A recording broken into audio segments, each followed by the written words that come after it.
Hello, my dears. Daniela here, and welcome to another episode of the Spa Marketing Made Easy podcast.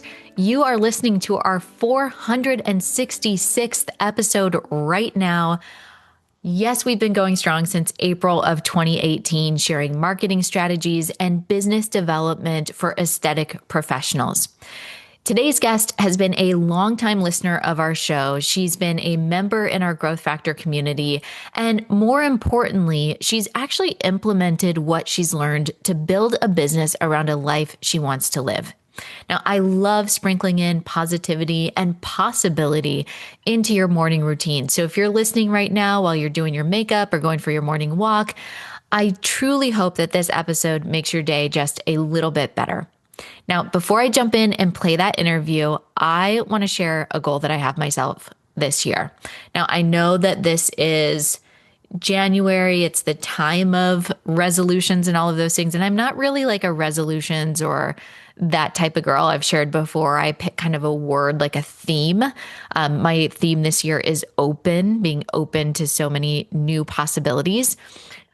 But we're going to hit 500 episodes on the show this year.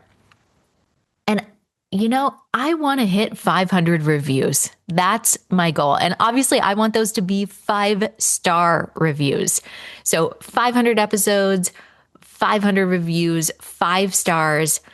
That would be a dream if I can make that happen. And you are the ones that can help me. So on my end, I am committed to bringing you so much value in this show that you can implement in your business week after week, month after month, and year after year. And if you take the information from this podcast, just like our guest Susan has, and you implement it into your business, imagine the positivity and possibility for you as well. So if you're enjoying this show, please take 2 minutes out of your time, leave us a review, help us get that much closer to our goal. I would so deeply appreciate it. All right, so let's go ahead and play the interview with Susan. I hope that you enjoy. All right, Susan, welcome to the Spa Marketing Made Easy podcast. I'm so happy to have you here and to share your story today, which was like such an uplifting.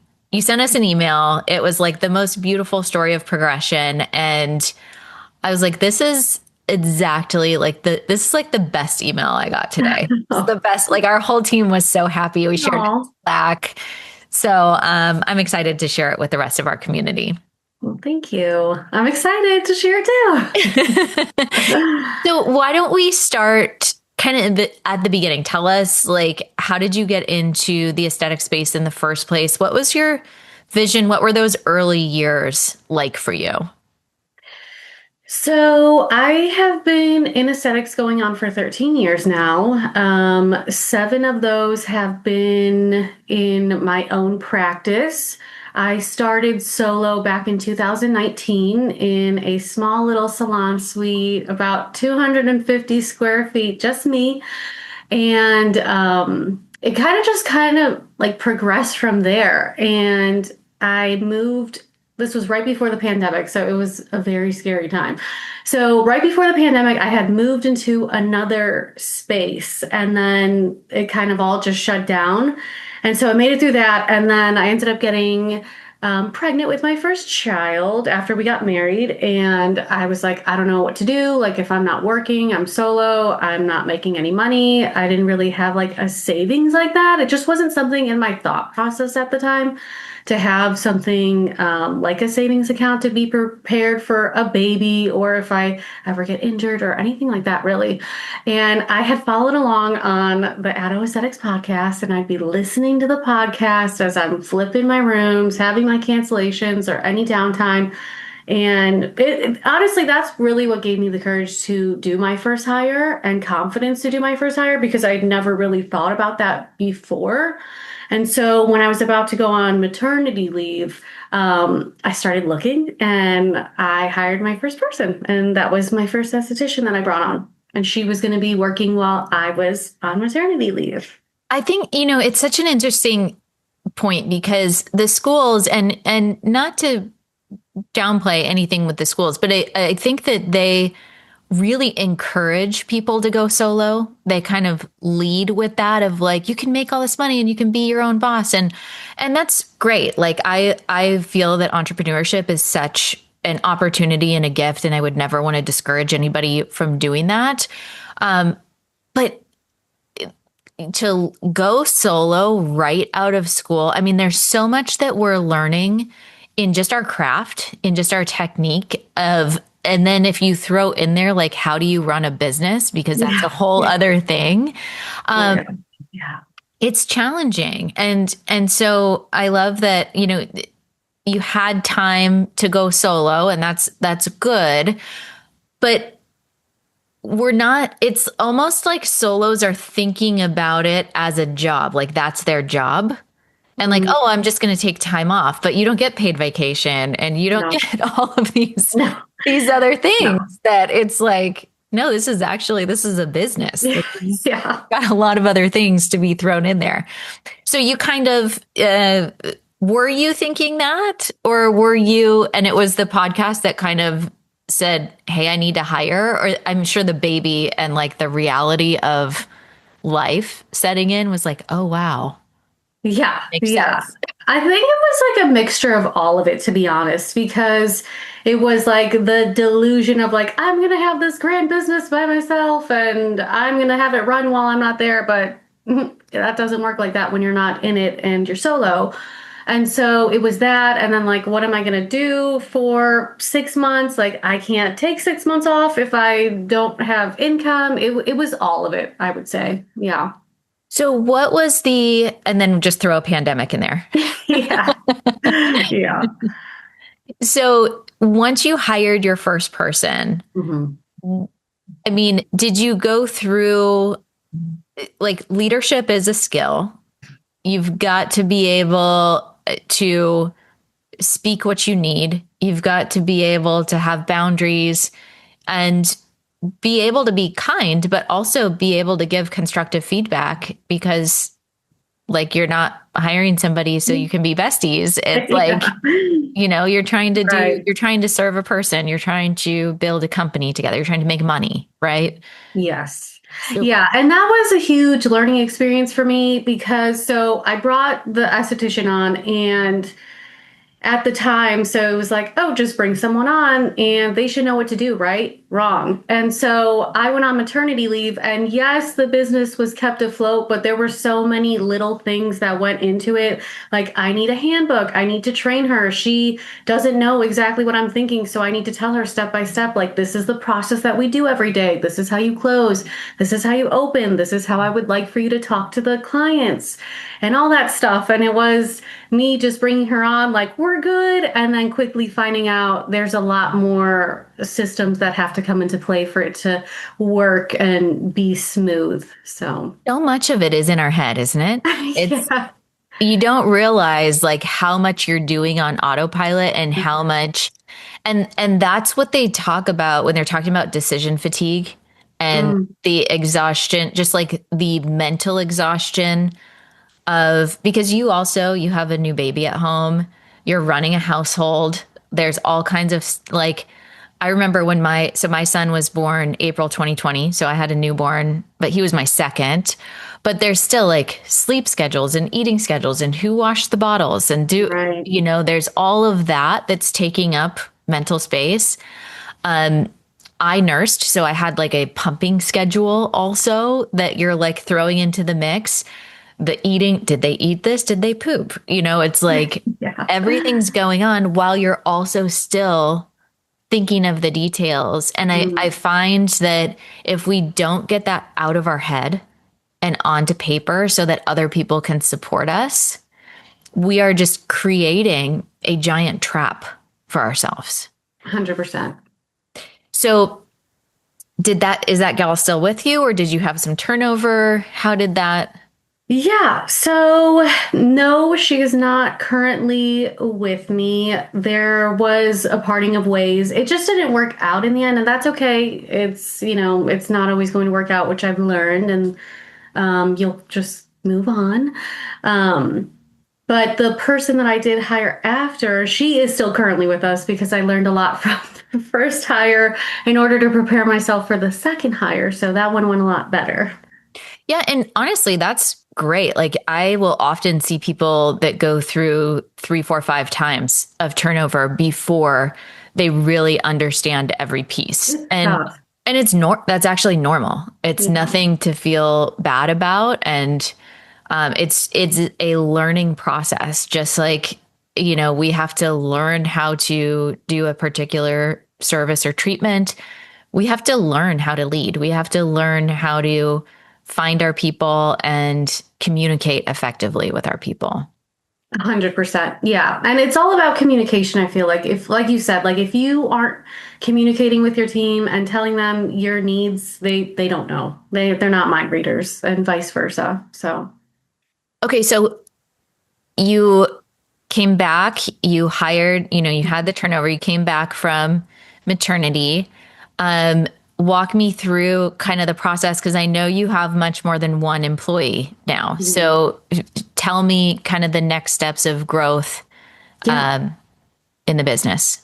So after that hire, I we actually parted ways about I would say it was like a year into her employment. So then hired a new esthetician that's still with us, and then we were both working. I was still in the treatment room at the time, and so I wanted to expand a little bit. So I moved actually across the street to a larger location, and then hired my second esthetician. So there was three of us on staff, and that also didn't work out for some reasons. And then hired someone else, and that worked out. And then hired a receptionist because it was just kind of getting too busy where I couldn't take on the responsibility of the front desk, and either could the girls. And we had like 30-minute turnaround time, so I wanted to shorten that. So we brought on our receptionist, and then I stepped back out of the room, and it's just been kind of going since then.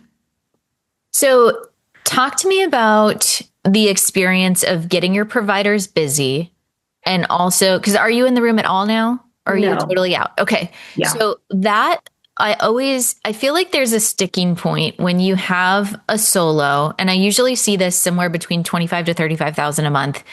The provider, the owner of the business is still in the room, but they don't want to hire Mm, support because they're the primary revenue generator. But then you've got to get your other providers busy, and it's like this cycle of like, well, I need help, but if I get out of the room, then the revenue is going to go down because I'm the only one that makes the revenue. So it's this kind of like very, it has to be a very intentional and strategic dance to be yeah. able to hit those milestones. And it sounds like you've done it well in terms of getting your providers booked and also getting yourself out of the room because there's also clients and patients that say like, hey, I only want to be with you. I don't want to be with anybody else.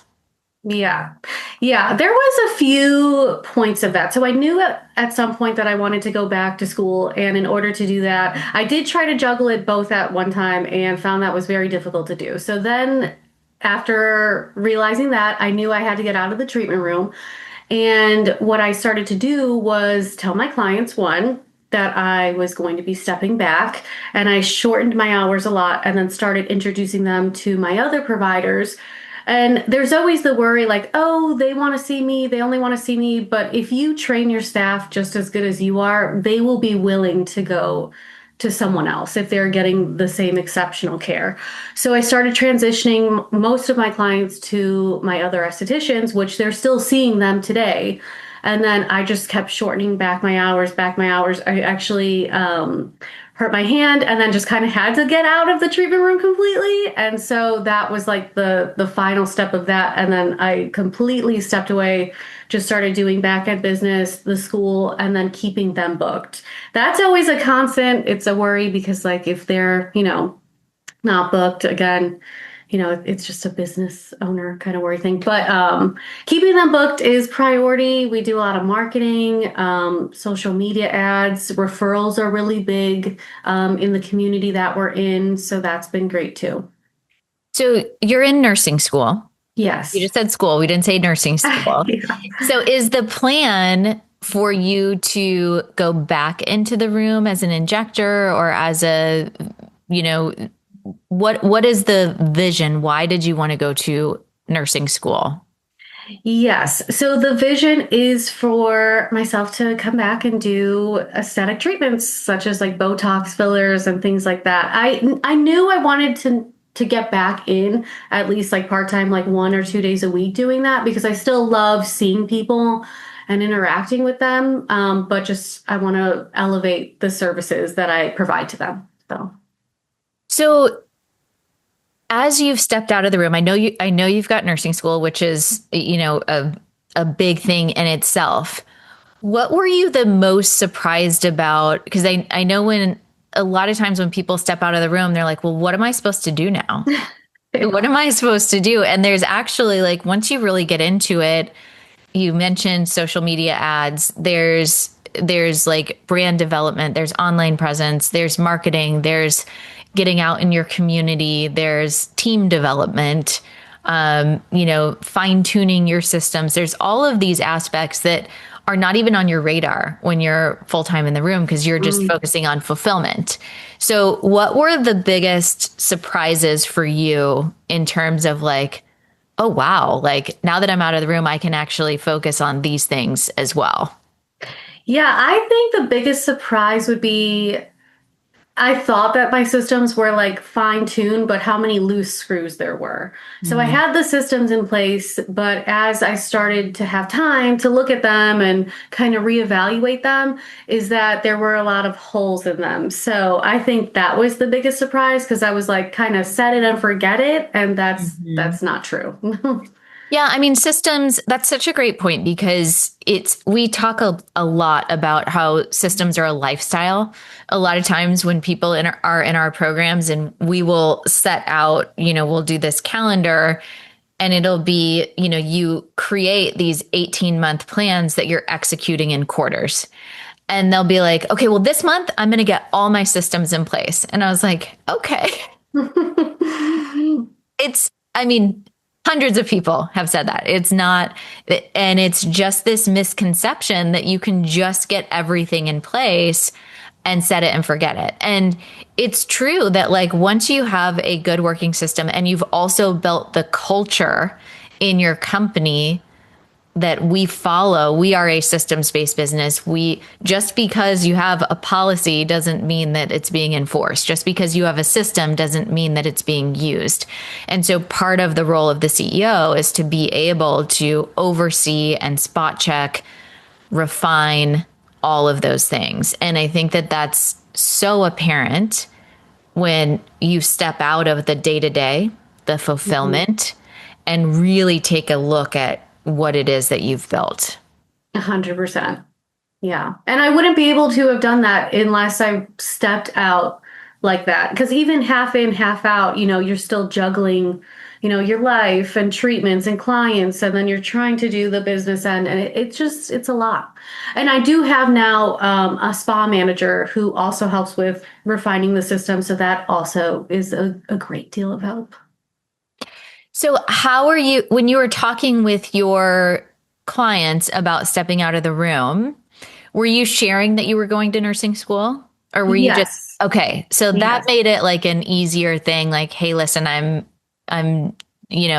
really wanting to elevate our experience. I'm going to be going to nursing school. I'm Mhm. going to pass you to this person, etc. Yes, yeah, they knew, and they're excited. I mean, they still ask. I'll see them in passing, and we'll chat. We're all very excited. And so I imagine you'll have to do, some aesthetic training also once you get Yes. out and yeah, before introducing that. So do you have a vision of going like full blown med spa? Or are you wanting to do what I call med spa light? What do you feel? What's your goal? I think the vision right now would lean more towards like med spa light, just because I'm still an esthetician and like skin is still like my heart and soul. So everything I feel like stems from that. So maybe just light right now. I'd love to, like I said, introduce like the Botox fillers and maybe a nice laser for some resurfacing. But that's the vision right now. But who knows? It could evolve into more. Yes. Okay. So for our spa owners that are listening, that are out there right now, I would love any insights that you want to share, because I think that number one, there's so many solos out there that are in that place like, oh, what if I want to have a baby? Or what if I hurt my hand? Or what if I, um, something comes up that you're not able. And I'm actually in conversation with a lot of women who have been in the industry for 20, 30 years, and they're physically like their bodies are just, I can only do this many facials because my body just won't allow it. And so it's a physical work, you know, 100%. if you're, especially with your hands. And so what is your advice for someone at that stage, solo? Because there's a lot out there that say, I just want to stay solo. That's what I want to do. But Yeah, I think some good advice, even if they want to stay solo, is to still do systems and still plan.